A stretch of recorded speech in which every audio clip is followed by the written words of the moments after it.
ഈ ദൃശ്യം കണ്ടിട്ട് ഇവിടുത്തെ ജനങ്ങളെല്ലാം ഞെട്ടിത്തെരിച്ചിരിക്കുകയാണ്.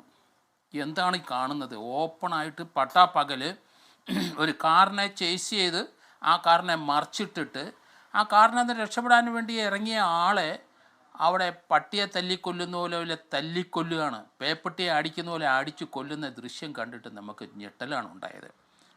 നമുക്ക് കേരളത്തിൽ ഈ സൈസ് സംഭവങ്ങൾ ഇത് മാത്രമല്ല, ധാരാളം ഉണ്ടായിക്കൊണ്ടിരിക്കുന്ന കാഴ്ചയാണ്. വീരവാദം എല്ലാവരും അടിക്കും. പോലീസ് നല്ല കഴിവുള്ള പോലീസൊക്കെ തന്നെയാണ് നമുക്ക്. പക്ഷെ ഗുണ്ടകളെ നിലനിർത്തുന്നില്ല.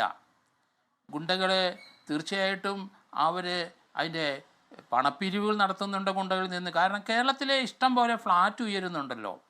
ഫ്ലാറ്റും ക്വാറിയും മണലും സ്ഥലം വെട്ടിപ്പിടിക്കലും ഇതാണ് കേരളത്തിൽ മെച്ചമായിട്ട് നടക്കുന്ന ഒരു വ്യവസായം. അതിന് ഗുണ്ടകൾ വേണം. ഗുണ്ടകൾക്ക് ഒരു ഭയവും ഇല്ല. ഇഷ്ടംപോലെ പണമുണ്ട്, വക്കീലന്മാരുമുണ്ട്. ഓപ്പണായിട്ട് ഇതുപോലെ ചെയ്യും. ഇനി ധാരാളം സംഭവങ്ങൾ ഇതുപോലെ ഉണ്ടാകുമെന്നാണ് എനിക്ക് തോന്നുന്നത്.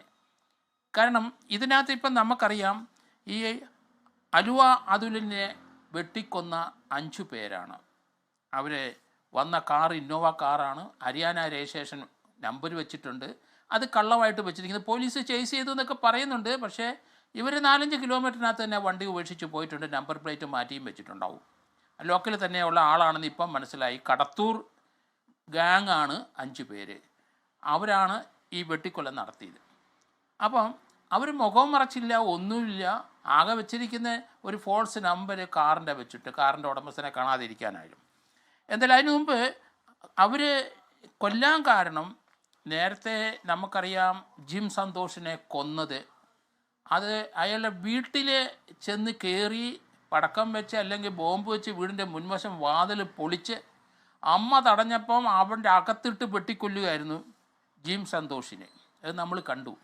അതിനകത്തെ പ്രതിയായ ആൾ തന്നെയാണ് ഇപ്പം മരണമടഞ്ഞ അലുവ അതുൽ.